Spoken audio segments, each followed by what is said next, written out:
Mommy. I heard my daughter's voice, sounding surprised and worried. I tried hard to stay awake, but I couldn't, and I fell unconscious right in front of her. When I woke up, I was in a hospital bed.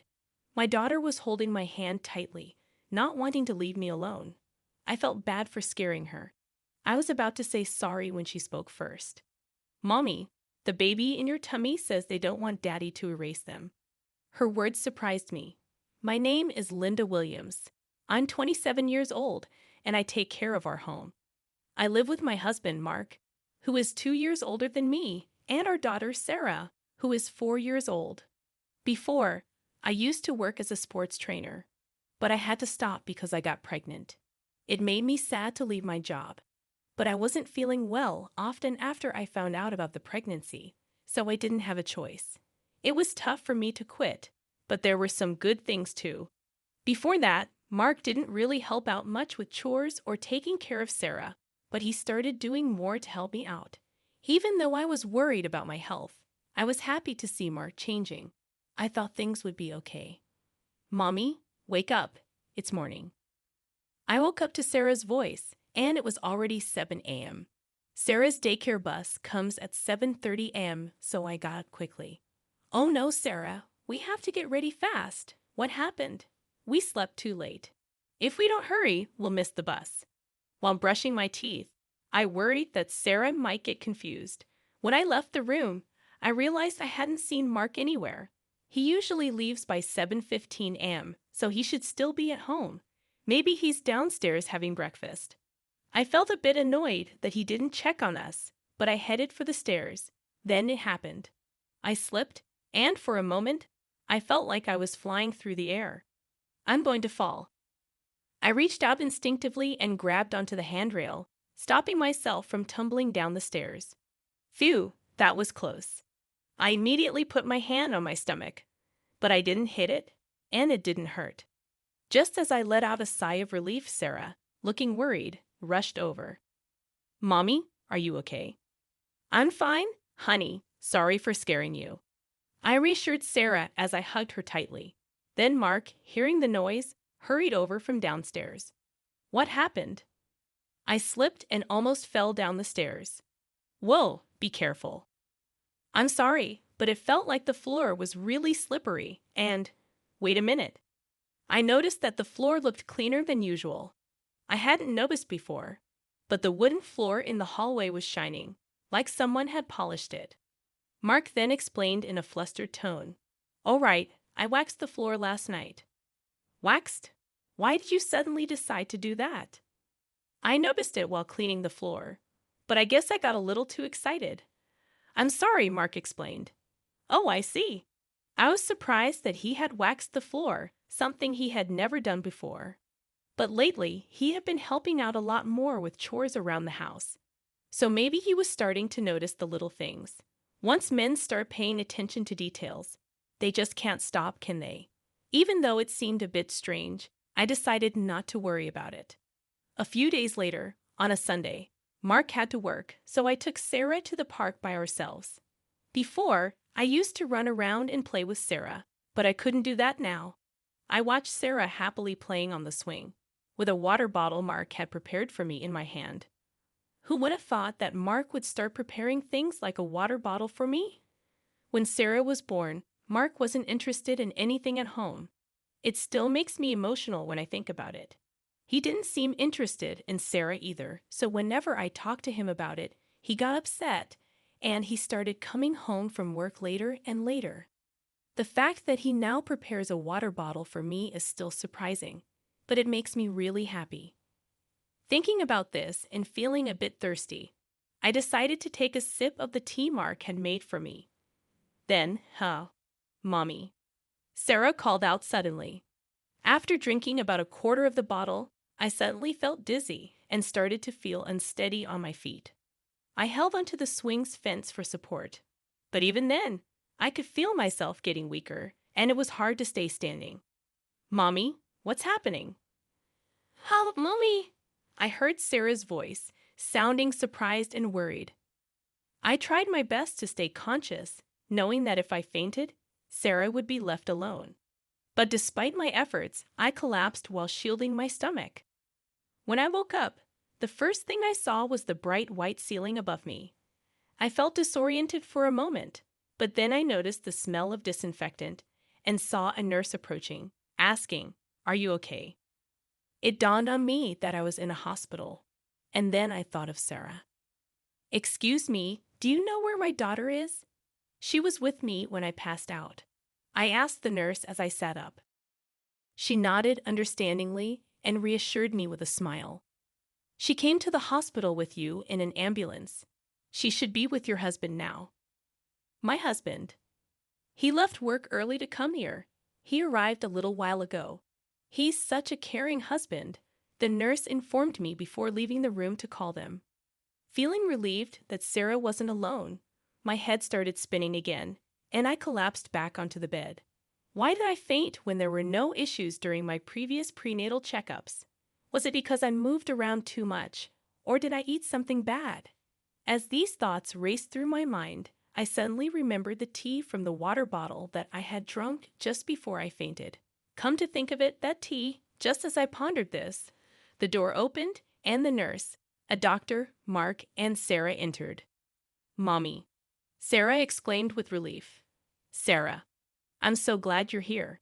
I'm sorry for leaving you alone," I said, relieved to see her. "I'm okay.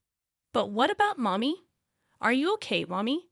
Sarah asked, sounding worried. "Yeah, I'm feeling better now," I reassured her, patting her head as she rushed over to me. The doctor smiled beside me.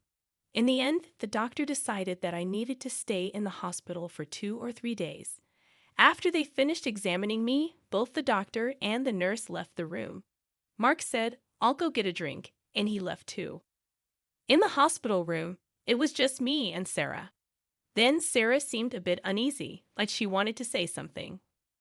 "What's on your mind, Sarah?" I asked. "Mommy, can you promise not to tell Daddy a secret?" Sure, but why?" I was curious, but I agreed, and Sarah leaned in closer to me with a serious expression. "The baby says they don't want Daddy to make them disappear." Huh? I was momentarily stunned, unable to comprehend what Sarah was trying to say. Sarah then looked a bit frustrated and spoke louder. "The baby says Daddy's being mean, and the tea in the water bottle." Her words caught me off guard. I had also noticed an odd bitterness in the tea from the water bottle. When I drank it, I thought maybe Mark had bought a different kind of tea, so I didn't think much of it at the time. But now, thinking back, I felt a wave of dizziness right after drinking that tea. A small part of me wondered if there was a connection to my fainting spell. "But what does it mean?" the baby is saying. "Hey, Sarah. Sorry I took so long. The cafeteria was busy." Mark interrupted as he walked back into the room. I was so surprised by his sudden appearance that I couldn't bring myself to ask Sarah further about what she meant. Sarah seemed uncomfortable and buried her face in the bed. "Is everything okay?" Mark asked, noticing the tension in the room.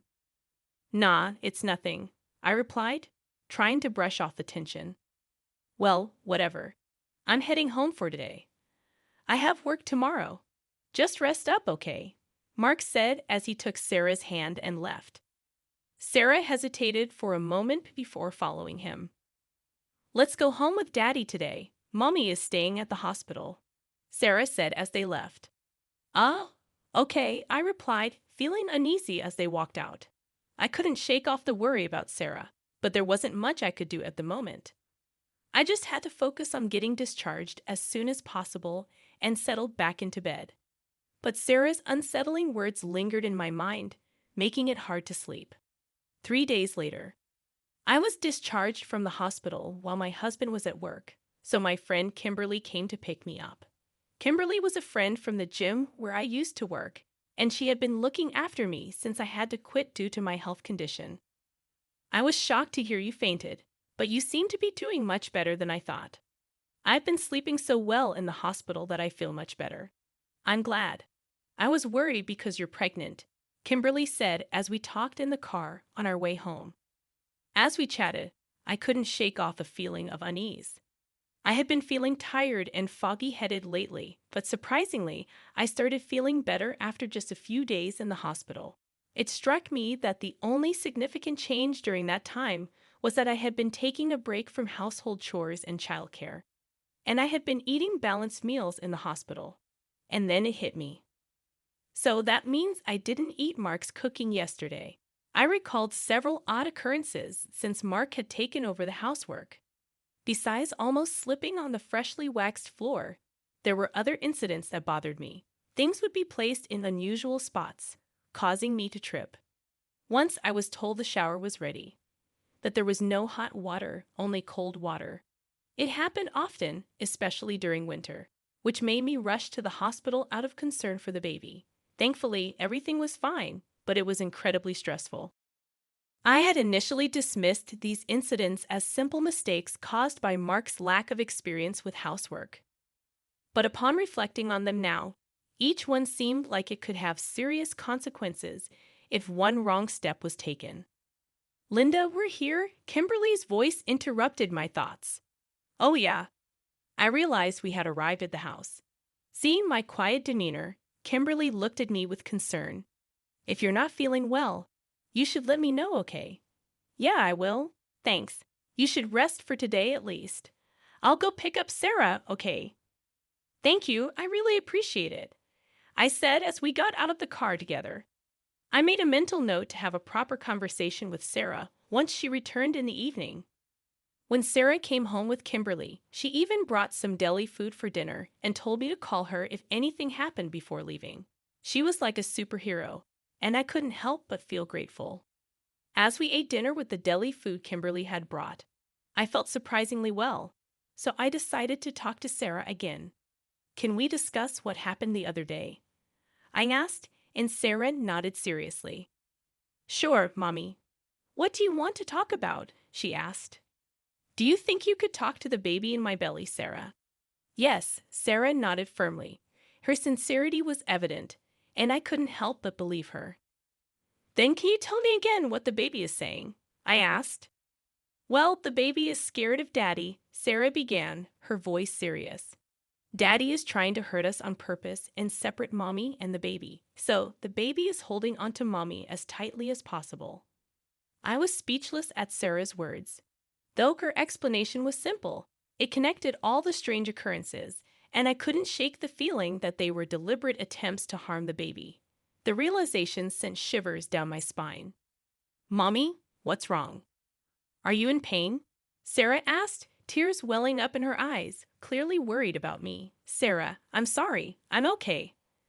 I reassured her, hugging her tightly as I wiped away her tears. In that moment, I made a silent vow to myself. I needed concrete evidence or no one would believe what was happening. The next day, after watching my husband leave for work, I retrieved a baby monitor from the back of the closet. It was something we used when Sarah was a baby. If this revealed what I feared, it would be terrifying. But if it showed nothing, that would be a relief too. With a glimmer of hope, I hid the camera behind a houseplant. A few days later, I mustered the courage to check the footage. What I saw was beyond anything I could have imagined. It shattered the small hope I held onto. And in that moment, I made a decision. I wouldn't let this go unpunished. A week or so passed since I saw the footage. Earlier in the day, I had left Sarah at my parents' house. Now, I had tidied up the entire house and prepared a perfect dinner before Mark came home. Mark finally arrived and was surprised to see the elaborate meal set on the table. "What's going on?" "I could have made dinner." "I can't let you do anything dangerous anymore," I said firmly. "Huh? What do you mean?" Mark asked, a hint of caution in his eyes. "I mean exactly what I said. What have you been feeding your pregnant wife all this time? I don't understand it at all." "My health has improved significantly since I stopped eating your cooking for the past week," I explained, my tone serious. Mark seemed slightly shaken by my words. As I continued to speak, I noticed his expression shifting. "I've been pretending to eat your cooking and throwing it away," I confessed. Mark's eyes widened in surprise. Meanwhile, as I investigated around the house, I noticed that the non-slip pad under the rug was missing, and the anti-tip device on the bookshelf next to the bed had been removed. It sent shivers down my spine. These actions weren't just aimed at our baby, they implied that I was also a target. When I glanced at Mark, I noticed his mouth twitching as he attempted to force a smile. Suddenly, I recalled instances when body wash had spilled on the bathroom floor after a shower and items had fallen from shelves. If I had slipped and hit my stomach during any of those incidents, it could have been disastrous. Those were just coincidences, right? Maybe I just made a little mistake, I mused aloud. I thought so too, until I saw this. I thrust my phone in front of his face and played the footage recorded on the baby monitor. In the video, Mark was clearly heard speaking on the phone. I understand, but it's not going as planned. It's surprisingly difficult to make someone disappear in an accident. Well, two people. It would be best if the baby in the belly could disappear too. Mark's voice echoed from the video. The words sent chills down my spine, no matter how many times I heard them. As I watched Mark, I noticed him trembling slightly and remaining silent. Despite my wariness, I continued to speak. The person on the phone is a woman, isn't it? You're discussing doing terrible things once I'm gone, things too disgusting to even mention. How dare you spy on me like this? I'll sue you. Do you even understand what you've done? Just shut up. Just shut up. Mark exploded, his face turning bright red as he lost control and lashed out at me. Instinctively, I hunched over to protect my stomach. Suddenly, there was a loud bang, and I heard Mark scream, "Landa, are you okay?" "Kimberly, thank you," I said with relief as I looked over to find Kimberly, who had easily subdued Mark and was now laughing. In fact, she's a strong woman who has won the National Wrestling Tournament multiple times. I had asked Kimberly to stand by in the next room just in case. Mark, pinned down by Kimberly, was now shouting angrily, "You think you're alive because of me, right? Yet you keep bothering me with demands to play with the kids and help with housework. If you all would just disappear, I could live freely. Just get lost, for my sake, you idiot." "So, that's what you think. But thank you, huh?" "Actually, you just helped me a lot by self-destructing," I said calmly, thrusting my phone, which was on a call with 911, in front of Mark. I had put it on call mode earlier, so all of Mark's words had been recorded and sent directly to the police. "Please, not the cops," Mark pleaded, struggling to escape Kimberly's grip, but she held him firmly in place. "I'm sorry. I was wrong. Please, I apologize. Forgive me." Mark continued to beg, but it was too late for apologies. "That's not something you can get away with just by apologizing. What you were about to do." "Don't say such things," Mark interrupted, thrashing around. Suddenly, the sound of several footsteps and a voice saying, "We're coming in," echoed, and police officers entered through the unlocked door. In no time, Mark was taken away. Even as he was being escorted out, he pathetically clung to me, pleading for help. A subsequent investigation uncovered Mark and his mistress's sinister plan. Their objective was to eliminate me, who stood in their way, so they could be together. Even if they failed to get rid of me, they planned to fabricate a story about the loss of our child due to my carelessness, leading to divorce.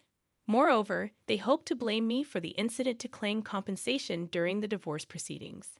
The audacity of their scheme leaves me speechless. Even now, the thought of what could have happened if I hadn't noticed anything sends chills down my spine. "Mommy, the baby is happy. She says she can always be by your side," Sarah said as soon as I picked her up. "Yes, I'm so glad. It's all thanks to you," I said, thanking my daughter from the bottom of my heart as tears of relief flowed. "Mommy, why are you crying?" "The baby is looking forward to meeting you." "I'm also very excited," Sarah said, noticing my tears. A month after Mark's arrest, our divorce was finalized. A few months later, with Matt by my side, I gave birth to a healthy baby girl. Sarah was overjoyed to meet her little sister and has since become a very